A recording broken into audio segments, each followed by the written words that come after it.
साल 2020। उत्तर प्रदेश के मुकुंदपुर गांव में रात का सन्नाटा पसरा हुआ था। दूर कहीं उल्लू की आवाज गूंज रही थी और हल्की हवा पीपल के पेड़ों से टकराकर अजीब सा माहौल बना रही थी। आदित्य की आवाज में डर झलक रहा था। तूने वो किताब कहां से उठाई? राहुल ने कांपते हुए जवाब दिया।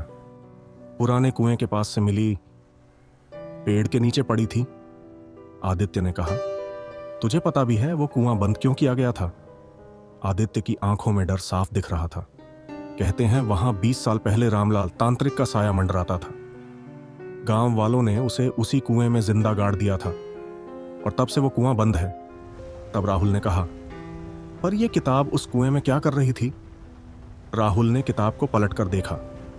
किताब बेहद पुरानी थी, काले रंग का कवर और उस पर जंग लगे ताले के निशान। लेकिन किताब अब खुल चुकी थी। 5 दिन पहले राहुल और आदित्य दोनों को गांव की पुरानी कहानियों में काफी दिलचस्पी थी।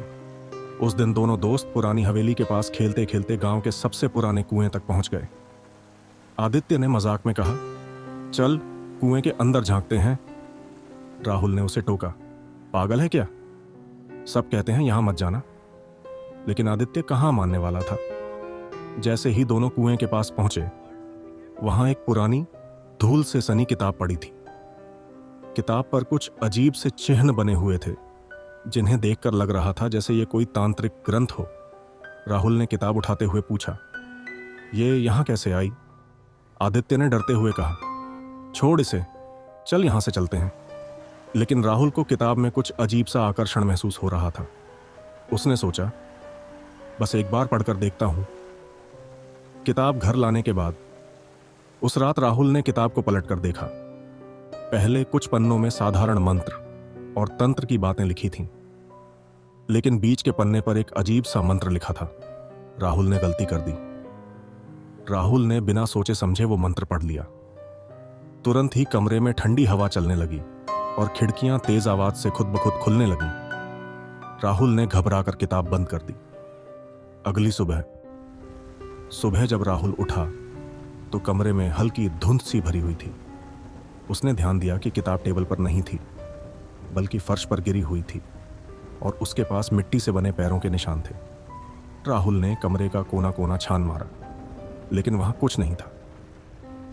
गांव में अजीब घटनाएं शुरू हो गईं। कुएं के पास रात को किसी के चलने की आहट सुनाई देने लगी। गांव के कई लोगों ने महसूस किया कि कोई उन्हें पीछे से देख रहा हो। रात होते ही गांव में कुत्ते जोर जोर से भौंकने लगते और सुबह होने से पहले अचानक शांत हो जाते। आदित्य भी अब डरने लगा था। उसने राहुल से कहा, राहुल, यह सब उसी किताब की वजह से हो रहा है। हमें इसे वापस वहीं छोड़ देना चाहिए जहां से इसे उठाया था।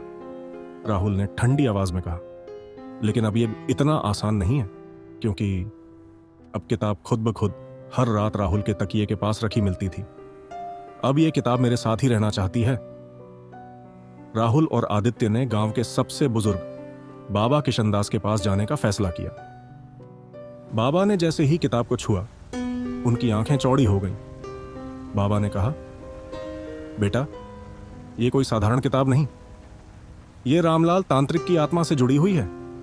जो भी इसे छूता है, उसकी आत्मा धीरे धीरे इस किताब में कैद होने लगती है। राहुल ने घबराते हुए पूछा, क्या इसे जलाया जा सकता है? बाबा ने सिर हिला दिया, नहीं, इसे जलाना नामुमकिन है। इसे उसी कुएं में वापस रखना होगा, लेकिन एक विशेष मंत्र के साथ।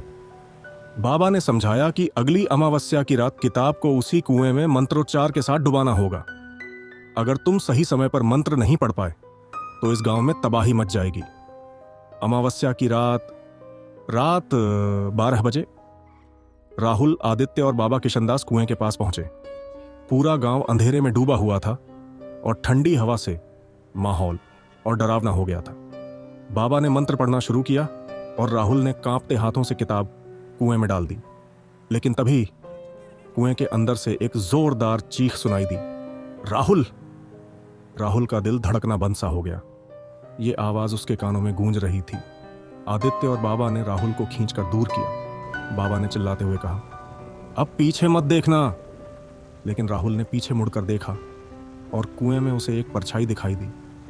वही परछाई जो उसे पिछले कई दिनों से दिख रही थी। लेकिन अगली सुबह सब कुछ सामान्य लगने लगा। गांव में अब कोई अजीब घटना नहीं हो रही थी। राहुल ने राहत की सांस ली। शायद सब कुछ खत्म हो गया।